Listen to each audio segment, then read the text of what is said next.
Shri DS प्रभुभा जी और हम सभी के मार्गदर्शक संरक्षक श्रीमान अजय महोदय, इस ब्राह्मण सभा में विराजमान विश्व देवताओं, मातृशक्तियों एवं बच्चों, आज परम सौभाग्य का विषय है हम सभी प्रातः वंदनीय पूज्यपाद गोस्वामी तुलसीदास जी महाराज के कृतित्व और व्यक्तित्व के ऊपर चर्चा करने के लिए, उनका पुण्य स्मरण करने के लिए केवल ब्राह्मण समाज भी नहीं, समस्त भारतवर्ष और समस्त भारतवर्ष ही नहीं, संपूर्ण विश्व को मानव मात्र को कैसे जीना चाहिए, उन्होंने अपने कृतित्व के द्वारा दिखाया।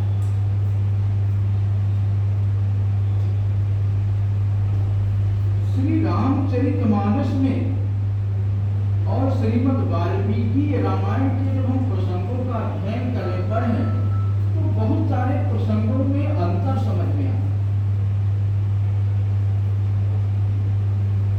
महर्षि वाल्मीकि जी ने जिस समय रामायण की रचना किया, ऐसा कहते हैं कि भगवान श्री राम के चरित्र के पहले ही महर्षि वाल्मीकि जी ने रामायण की रचना कर दिया था। कुछ विद्वानों का ऐसा मानना, कुछ विद्वानों का मानना यह है महर्षि वाल्मीकि ने जिस रामायण की रचना की वो उस समय विद्यमान थे और अपने चक्षुओं से जिन घटनाओं को उन्होंने देखा, जिस तरह से देखा, यथावत उसको उन्होंने वर्णित किया। दोनों का जीवन यदि देखें,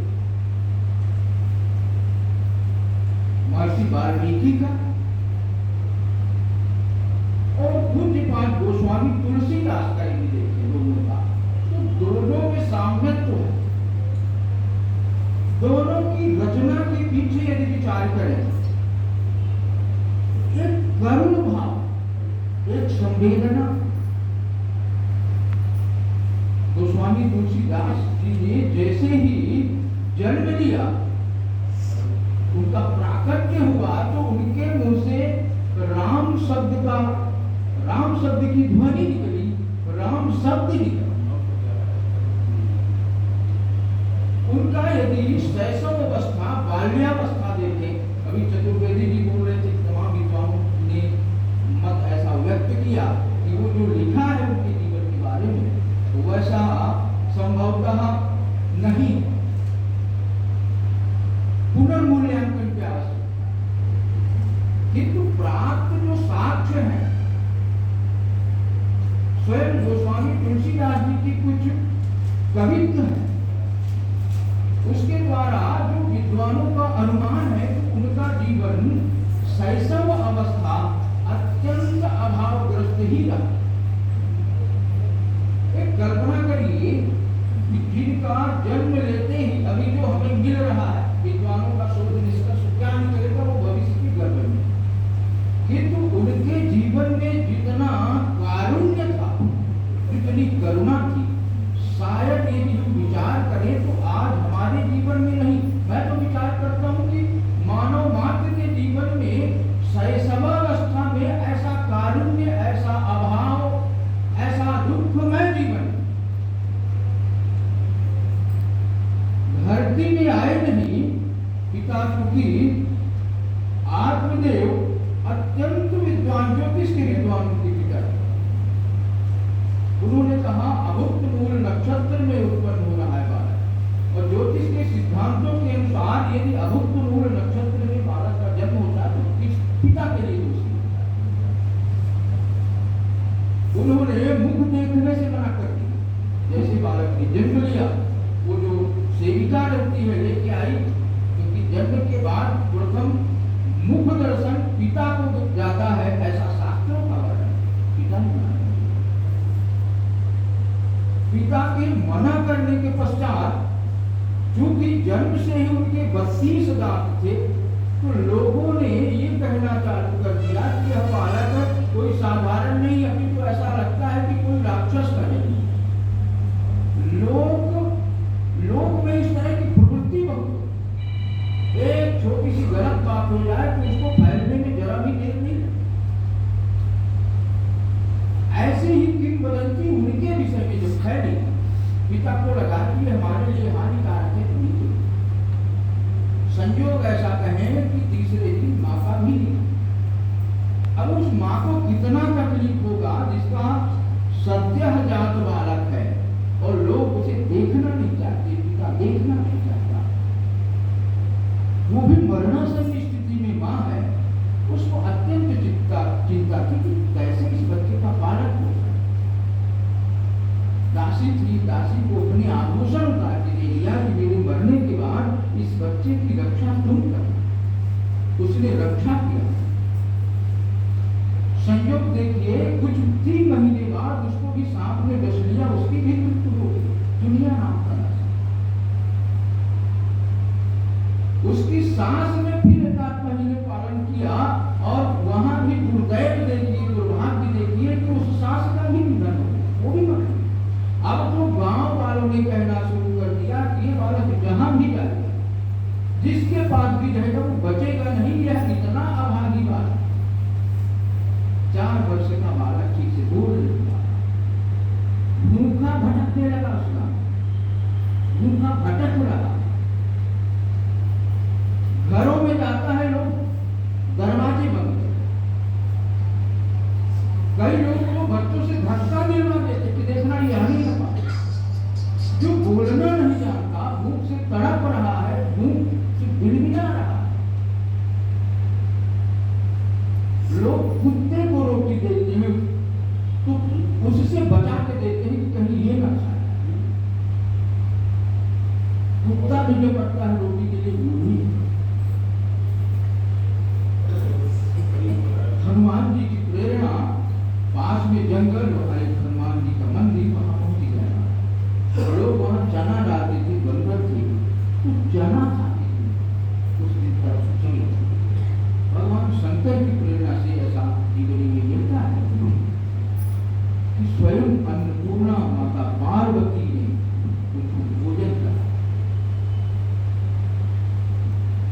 कुछ दिवसों बाद उनका भी भोजन देना बंद हो गया, क्योंकि गांव के लोगों ने कहना चालू कर दिया कि कोई वृद्धा आकर के भोजन करा। अन्नपूर्णा देवी ने भी बदल भोजन। संयोग नरहरि से उनका संग हुआ। आगे की कहानी आप जानते हैं। उनके जीवन चरित्र के बारे में क्या क्या विद्वानों ने लिखा है, हम सभी हमको यदि उनका चिंतन करना है उनके बारे में, तो उन्होंने रामायण में जो कुछ लिखा वो मानव मात्र के लिए लिखा, उसके चिंतन करने का। उनके संपूर्ण कृतित्व को यदि देखें, श्री रामचरितमानस को, मर्यादा पुरुषोत्तम राम को इस मर्यादा पुरुषोत्तम की उपाधि यदि कहीं से प्राप्त होती है तो वो केवल और केवल रामचरितमानस से प्राप्त होती है, वाल्मीकि रामायण से नहीं। कंब रामायण, अध्यात्म रामायण, अनेक सैकड़ों रामायण, सैकड़ों विद्वानों ने रामायण की रचना की, किंतु भगवान को मर्यादा पुरुषोत्तम यह जो शब्द दिया वह श्री रामचरितमानस। भगवान श्री राम मर्यादा पुरुषोत्तम के चरित्र के माध्यम से मानव मात्र का व्यक्तिगत जीवन कैसा होना चाहिए, उसका सार्वजनिक जीवन कैसा होना चाहिए, सामाजिक जीवन उसका कैसा होना चाहिए, रामायण के माध्यम से राम को पात्र बना करके उन्होंने व्यक्त किया कि मानव एक साधारण व्यक्ति संसार के कठिन से कठिन परिस्थितियों को किस तरह से सरल भाव से जी करके दिखा सकता है। भगवान श्री राम के चरित्र के माध्यम से, श्री रामचरितमानस के माध्यम से पूरे बात भगवान को दिखाने की कोशिश। एक पुत्र का क्या कर्तव्य होता है, पिता के पुत्र। जिसमें भगवान श्री राम को वनवास मिला, उसके पहले राज्याभिषेक की तैयारी चल। फिर आज के किसी पुत्र को आप प्रधानमंत्री बनाना चाह रहे हैं, उसकी तैयारी है और उसको जेल में डाल दें या बर्बाद कर दें, कतई बर्दाश्त नहीं। पूरी तैयारी, और जैसे ही उनको यह सूचना मिली, हमारे वनवास की चर्चा हो रही है।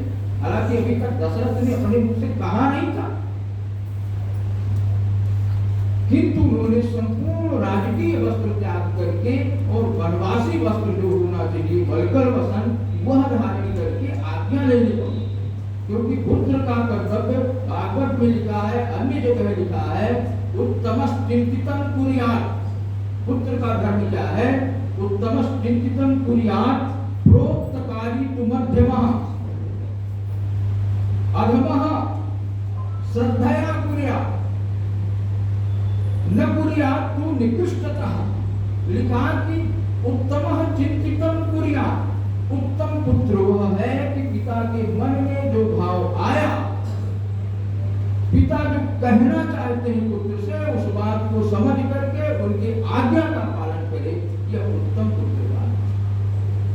प्रोक्तकारी तु मध्यमः, बोलने पर करे वो मध्यम पुत्र है, कहने पर अश्रद्धया कुर्यात्, कहने के बाद भी बिना मन का करे वो निकृष्ट पुत्र होगी।